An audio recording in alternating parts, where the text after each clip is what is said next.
Assalamualaikum warahmatullahi wabarakatuh. Salam sejahtera bagi kita semua. Pertama-tama yang kami hormati Bapak Dr. Sudrajat SPD MPD dan Ibu Primanisa MPD selaku dosen pembimbing mata kuliah Budaya Islam dan Kolonial serta teman-teman yang berbahagia. Pada kesempatan kali ini kami dari kelompok 3 akan mempresentasikan hasil diskusi kami tentang kerajaan Islam di Jawa, yaitu ada Kerajaan Demak, Kerajaan dan Mataram. Namun sebelum itu izinkan saya untuk memperkenalkan anggota dari kelompok 3. Yang pertama saya sendiri Ahmad Sanito, kemudian Nafela Isti, Nasiwa Ayusi, Latifah Paciyadi, dan Bagina. Oke, langsung saja untuk pembahasan materi. Untuk pemateri saya persilahkan. Sejarah Kerajaan Demak. Kerajaan Demak merupakan kerajaan yang terkenal dengan sebutan Kerajaan Wali dengan menyimpan banyak sejarah. Kerajaan Demak pada abad ke-16 Masehi merupakan sebuah kerajaan atau kesultanan Islam pertama dan terbesar di tanah Jawa. Pada masa Kerajaan Majapahit, Demak merupakan sebuah wilayah bernama Gelagah atau Bintoro. Setelah Kerajaan Majapahit runtuh, Demak memisahkan diri dari ibu kota Bintoro. Kerajaan Demak didirikan oleh Raden Patah pada tahun 1478 sampai 1518. Hal ini dipengaruhi oleh kenaikan tahta Raden Patah sehingga mendapatkan gelar Sultan Alam Akbar Al-Fatah.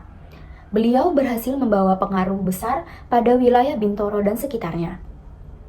Demak Bintoro menjadi maju dan akhirnya Raden Patah mendirikan kerajaan Islam pertama di tanah Jawa, yaitu Kerajaan Demak. Raja-raja Kerajaan Demak. Kerajaan Demak menjalankan sistem pemerintahan teokrasi. Pemerintahannya berdasarkan pada agama Islam. Kerajaan Demak memperluas kekuasaannya dengan menaklukkan kerajaan-kerajaan di pesisir Pulau Jawa, seperti Lasem, Tuban, Sedayu, Gresik, dan Banten. Yang pertama, Raden Patah yang memerintahkan dari tahun 1500 sampai 1518. Salah satu putra dari Raja Majapahit yang memimpin sejak 1500 Masehi, di bawah kepemimpinan Raden Patah. Demak mampu berkembang menjadi pusat agama Islam yang dikembangkan melalui peran Wali Songo. Yang kedua, Adipati Unus yang memerintahkan dari tahun 1518 sampai 1521 Masehi. Ia adalah putra dari Raden Patah. Sebelum menjadi raja, ia dikenal sebagai sosok panglima yang gagah, berani. Adipati Unus dikenal sebagai sebutan Pangeran Sabranglor karena keberaniannya atas peristiwa melawan Portugis. Yang ketiga, Sultan Trenggono yang memerintahkan dari tahun 1521 sampai 1546. Ia dikenal sebagai raja yang bijaksana dan berhasil memperluas wilayah kekuasaan Demak hingga ke Jawa Tengah dan Jawa Timur. Pada masa akhir pemerintahannya, ia mengalami konflik yang menimbulkan perebutan tahta dengan Pangeran Sekar Sedolepen. Sistem ekonomi Kerajaan Demak. Perekonomian Demak berkembang dengan pesat dalam dunia maritim, karena didukung oleh penghasilan dalam bidang agraris yang cukup besar.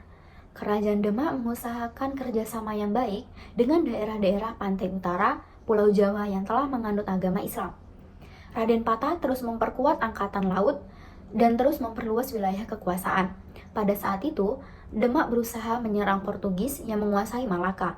Alasannya tentu kekuasaan, karena saat itu Malaka merupakan pusat perdagangan dunia di belahan bumi selatan. Raden Patah membantu Malaka keluar dari kekuasaan Portugis yang telah memonopoli perdagangan di sana. Namun, seperti yang kita ketahui, serangan tersebut gagal dan armada Raden Patah harus mundur dari Malaka. Misalnya yaitu kehidupan sosial masyarakat di Kerajaan Demak. Kehidupan sosial masyarakat Demak berfokuskan atau berdasarkan pada agama Islam. Hal ini dikarenakan memang pada saat pendirian Kerajaan Demak, Raden Patah bertujuan menjadikan Kerajaan Demak menjadi pusat penyebaran agama Islam di Pulau Jawa. Sebagai pusat penyebaran agama Islam di Pulau Jawa, Kerajaan Demak menjadi tempat bersinggahnya atau berkumpulnya para wali songo dan wali lainnya. para wali songo di Kerajaan Demak memiliki peran sebagai penasehat bagi raja-raja di Kerajaan Demak, sehingga terciptalah hubungan yang erat antara para wali songo dengan raja-raja di Kerajaan Demak. Hubungan yang erat antara wali songo dengan raja atau bangsawan mampu menyatukan Raja Demak yang pembangkang, sehingga masyarakat Kerajaan Demak sangat hormat terhadap wali songo maupun Raja Demak. Masa kejayaan Kerajaan Demak terjadi pada masa pemerintahan Sultan Trenggono, yaitu dari tahun 1521 Masehi sampai 1546 Masehi. Di bawah pemerintahannya, Kesultanan Demak mencapai masa kejayaan. Sultan Trenggono berusaha memperluas daerah kekuasaannya hingga ke daerah Jawa Barat. Pada tahun 1522 Masehi, Kesultanan Demak mengirim pasukannya ke Jawa Barat di bawah pimpinan Fatahillah. Daerah yang berhasil dikuasai antara lain Banten, Sunda Kelapa, dan Cirebon. Penguasaan daerah tersebut bertujuan menggagalkan hubungan antara Portugis dengan Kerajaan Pajajaran. Kemudian selanjutnya, satu persatu daerah Jawa Timur berhasil dikuasai seperti Madiun, Gresik, Tuban, dan Malang. Selain itu, masa kejayaan Kerajaan Demak bisa dilihat dari kehidupan ekonominya, di mana kehidupan ekonomi Kerajaan Demak semakin berkembang karena Kerajaan Demak memiliki daerah pertanian yang luas sebagai penghasil bahan-bahan makanan. Selain itu juga, Kerajaan Demak memiliki pelabuhan-pelabuhan yang besar. Hal ini sangat memungkinkan Kerajaan Demak berkembang menjadi kerajaan agraris dan maritim. Dalam kegiatan perdagangan, Demak berperan sebagai penghubung antara kerajaan-kerajaan penghasil rempah-rempah dari Nusantara bagian timur dan barat.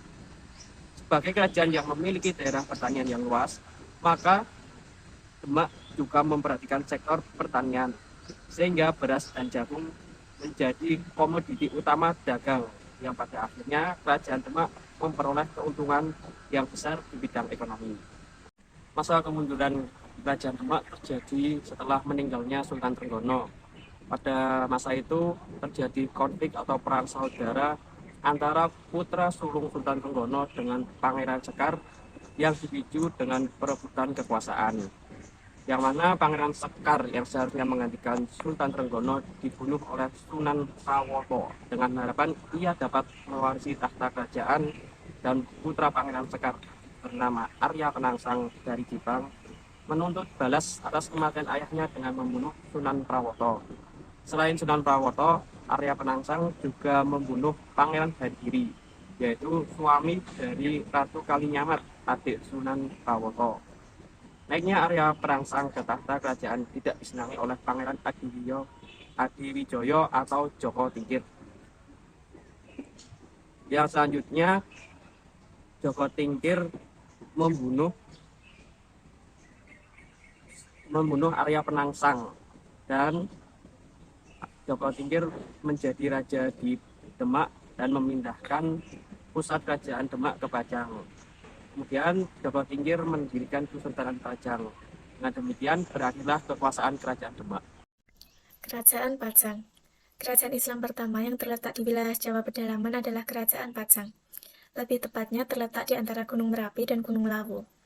Kerajaan Islam pertama di tanah Jawa ialah Kerajaan Demak, namun mengalami keruntuhan setelah Sultan Trenggono wafat. Terjadi perebutan kekuasaan di kalangan keluarga di Kerajaan Demak pasca meninggalnya Sultan Trenggono. Kemudian digantikan oleh Sunan Prawoto, namun terbunuh oleh Arya Penangsang yang berasal dari Jipang. Kemudian Arya Penangsang dibunuh oleh Joko Tingkir atau yang memiliki nama kecil Mas Krebet. Setelah kekalahan Arya Penangsang, dikatakan dalam Babat Sangkala bahwa segala pusaka keraton yang awalnya berada di Demak, yang terletak di pesisir, dipindahkan atau dibawa ke Pajang, yang terletak di wilayah pedalaman oleh Joko Tingkir.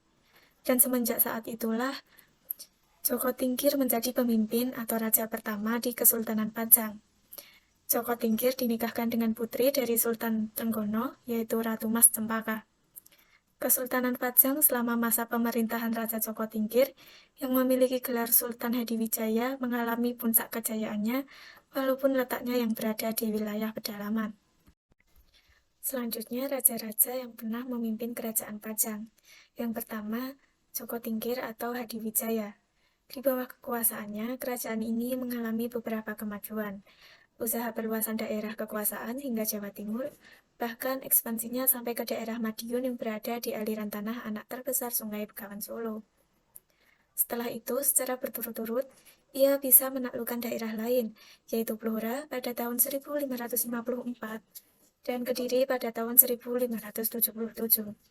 Kerajaan Pajang di bawah pimpinan Hadiwijaya mengalami kemajuan pesat, ditandai dengan pengakuan dari raja-raja sampai di Jawa Timur. Selain dapat memperluas wilayahnya, kemajuan juga berhasil dicapai pada aspek sosial, budaya, dan ekonomi. Yang kedua, Arya Pangiri, merupakan anak angkat sekaligus menantunya yang awalnya memimpin Demak. Yang ketiga, Pangeran Benawa, merupakan anak kandung Hadiwijaya yang kemudian merebut kekuasaan dari tangan Arya Pangiri. Selanjutnya, aspek kehidupan sosial Kerajaan Pajang. Yang pertama, aspek ekonomi. Kesultanan Pajang merupakan kesultanan yang memiliki corak Islam yang hidupnya tergantung pada budaya agraris karena letaknya secara geografis yaitu terletak di pedalaman Jawa. Kerajaan Pajang menjadi lumbung beras selama abad ke-16 dan abad ke-17. Yang kedua, aspek budaya. Kesultanan Pajang berkembang wayang kidang kencana yang memiliki ukuran lebih kecil dari ukuran wayang pada umumnya.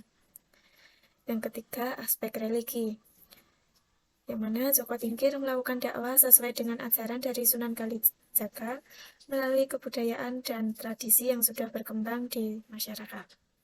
Selanjutnya, runtuhnya Kerajaan Pajang. Runtuhnya Kerajaan Pajang dimulai dari adanya perebutan kekuasaan antara Pangeran Benawa dan Arya Pangiri setelah meninggalnya Sultan Hadiwijaya. Arya Pangiri berhasil mengambil tahta Raja Kerajaan Pajang pada tahun 1583. Sedangkan Pangeran Benawa tersingkir ke wilayah Jipang. Selama masa pemerintahan, Arya Pangiri disibukkan dengan usaha balas dendam kepada Mataram hingga rakyatnya terabaikan. Hal tersebut membuat Pangeran Benawa prihatin dan melancarkan serangan pada tahun 1586 yang dibantu oleh Sutawijaya dari Mataram. Dalam serangan ke Pajang tersebut, Arya Pangiri kalah dan dikembalikan ke Demak. Raja Kerajaan Pajang beralih ke Pangeran Benawa sebagai raja ketiga. Masa pemerintahan Pangeran Benawa berlangsung singkat, karena memilih untuk menjadi penyebar agama Islam. Pada tahun 1587, kekuasaannya pun berakhir dan digantikan putranya, Kerajaan Pajang atas kebijakan Sutawijaya di bawah Mataram, hingga akhirnya benar-benar berakhir pada tahun 1618, setelah dianjurkan oleh pasukan Sultan Agung dari Mataram. Kerajaan Mataram. Kerajaan Mataram Islam merupakan sebuah kerajaan yang didirikan pada abad ke-17 di Pulau Jawa. Kerajaan ini dipimpin oleh keturunan Ki Ageng Pemanahan, yang merupakan sekelompok ningrat keturunan penguasa Majapahit. Asal-usul kerajaan Mataram Islam berawal dari sebuah kerajaan di bawah Kesultanan Pajang yang berpusat di Bumi Mentau. Raja pertama adalah Sutowijoyo atau biasa disebut dengan Panembahan Senopati, yang merupakan putra dari Ki Ageng Pemanahan. Berkat keberhasilannya membunuh Arya Penangsang dalam perang perebutan tahta atas Demak, Kiai Ageng Pemanahan mendapat hadiah tanah di Mataram dari Sultan Pajang. Disinilah Kiai Ageng Pemanahan dan pengikutnya kemudian membuka hutan untuk dijadikan tempat permukiman, yaitu Bumi Mentau seperti yang saya jelaskan sebelumnya. Kerajaan Mataram Islam pada masa kejayaannya pernah menyatukan tanah Jawa dan Madura. Kerajaan ini pernah melawan VOC di Batavia untuk mencegah semakin berkuasanya VOC. Namun, ironisnya, kerajaan tersebut justru menerima bantuan VOC pada masa akhir menjelang keruntuhan. Mataram merupakan kerajaan berbasis agraris atau pertanian. Kerajaan ini meninggalkan beberapa jejak sejarah yang dapat ditemui hingga kini, seperti Kampung Mataram di Batavia atau Jakarta, sistem persawahan di Jawa Barat atau Pantura, penggunaan Halocoroko, serta beberapa batas administrasi wilayah yang masih berlaku sampai sekarang. Raja-raja Kerajaan Mataram. Pada awalnya, Ki Ageng Pemanahan adalah pendiri dari Desa Mataram pada tahun 1556 yang merupakan cikal bakal Kerajaan Mataram Islam terbentuk dan dipimpin oleh Sutowijaya. Kerajaan Mataram Islam mulai bangkit sejak di bawah kepemimpinan Sutowijaya dengan cara memperluas daerah kekuasaannya. Yang kemudian pemerintahan digantikan oleh Raden Mas Jolang yang merupakan putra dari Ki Ageng Panembahan Senopati yang diberi gelar Panembahan Anyakrawati. Raden Mas Jolang wafat di Desa Krapyak pada tahun 1613 dan dimakamkan di Pasar Gede di bawah makam ayahnya. Selanjutnya digantikan oleh Raden Mas Rangsang. Raden Mas Rangsang merupakan putra dari Raden Mas Jolang. Pada masa pemerintahan Raja Raden Mas Rangsang ini, Kerajaan Mataram mengalami puncak kejayaan. Raden Mas Rangsang memiliki gelar Sultan Ageng Senopati Ingalaga dan beliau selalu berusaha untuk memerangi VOC. Selanjutnya pemerintahan digantikan oleh Amangkurat I yang merupakan putra dari Sultan Agung. Pada masa pemerintahan Amangkurat I ini, Kerajaan Mataram menjadi pecah karena Raja Amangkurat I menjadi teman VOC. Raja Amangkurat I wafat pada tanggal 10 Juli 1677 dan kemudian digantikan oleh Raja Amangkurat II.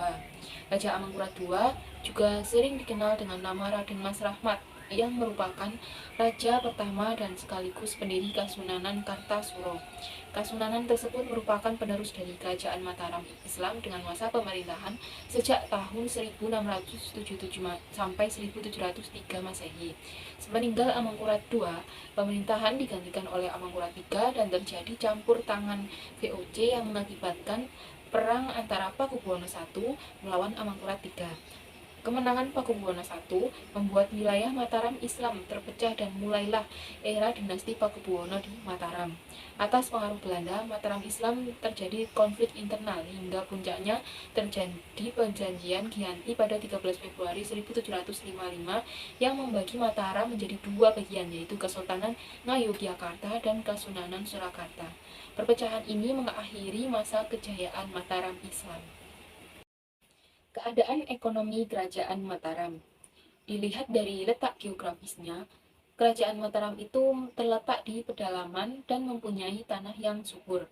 Hal ini membuatnya menjadi daerah agraris atau pertanian yang cukup berkembang, bahkan menjadi kawasan pengekspor beras terbesar waktu itu. Selain itu, rakyat Kerajaan Mataram Islam pun banyak menjalankan kegiatan perdagangan hasil laut. Hal ini dapat diketahui dari didapatkannya kekuasaan atas beberapa daerah pelabuhan di sepanjang pantai utara Jawa.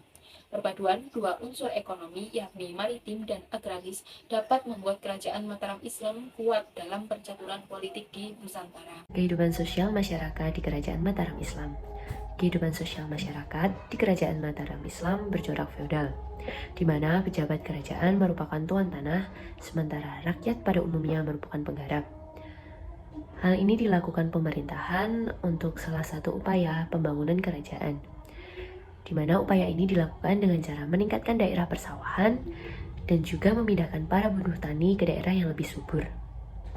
Selain itu, pada masa kerajaan ini, kebudayaan juga berkembang, seperti seni tari, seni pahat, dan seni sastra. Masa kemajuan Kerajaan Mataram Islam mencapai masa kejayaan pada masa pemerintahan Sultan Agung. Sultan Agung mampu memperluas kekuasaan di Jawa. Tidak hanya memperluas wilayah, pengaruh Sultan Agung juga menyebar pada bidang ekonomi, agama, budaya, hukum, dan pemerintahan.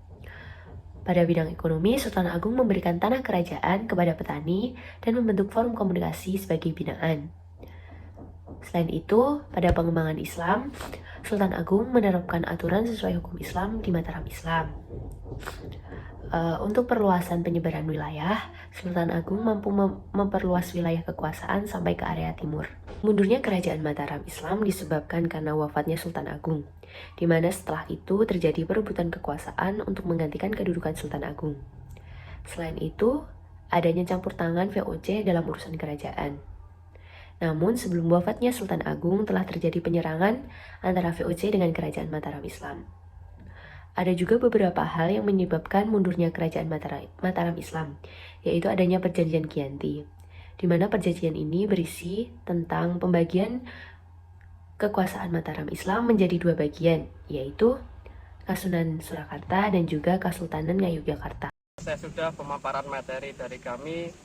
Silahkan teman-teman jika ada pertanyaan maupun respon yang lainnya dituliskan di kolom komentar dengan menyebutkan nama, NIM, dan kelompok. Serta jangan lupa like, komen, dan subscribe.